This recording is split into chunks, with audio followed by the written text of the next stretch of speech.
Mr Deputy Speaker. I'd like to... Them to 5 minutes as well for you. Thank you.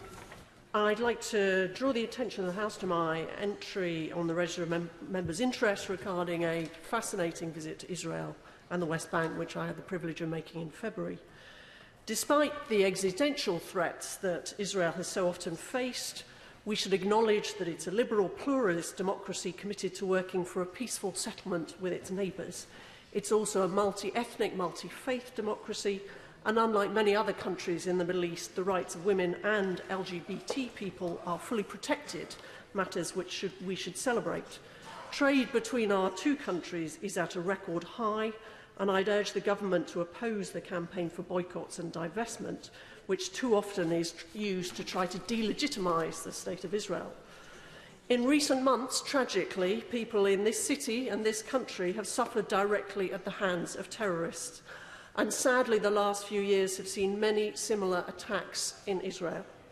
Palestinian terrorists have deployed techniques used in recent atrocities here and in other European countries as well.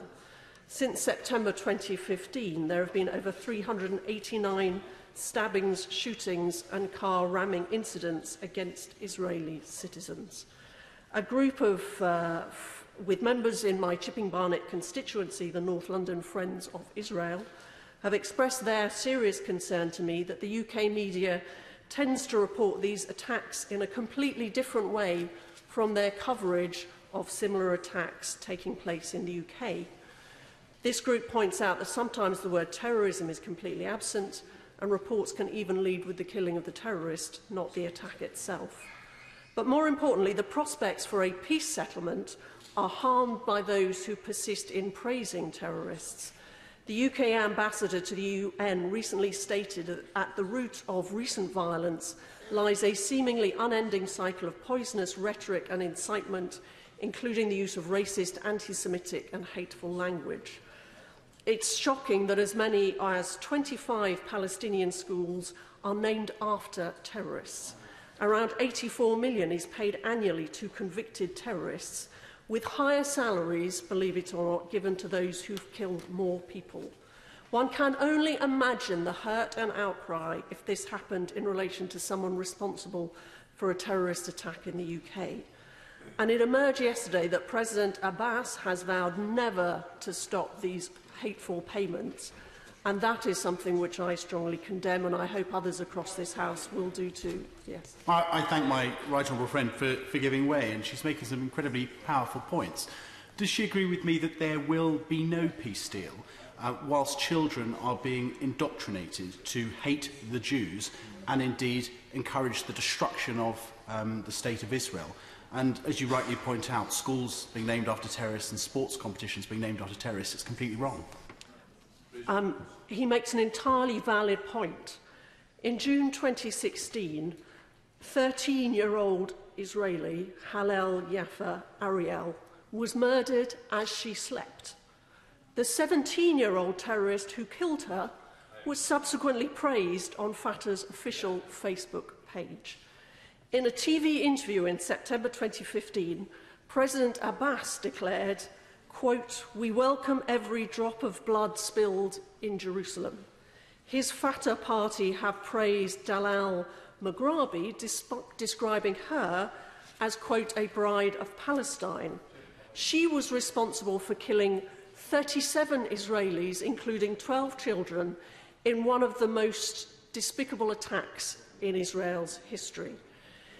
It is also deeply worrying, as members have already pointed out, that the recent al-Quds Day march in London saw Hezbollah flags flown in full view of the police.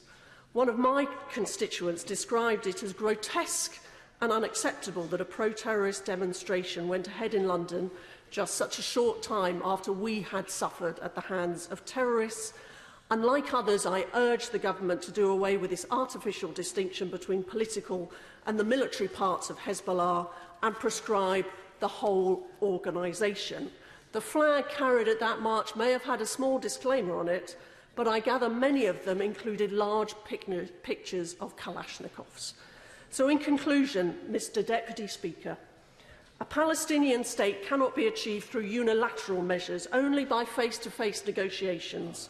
So I welcome the refusal of the government to sign the one-sided communiqué in Paris in February. Every government in Israel's history has expressed a wish to live in peace with its neighbours.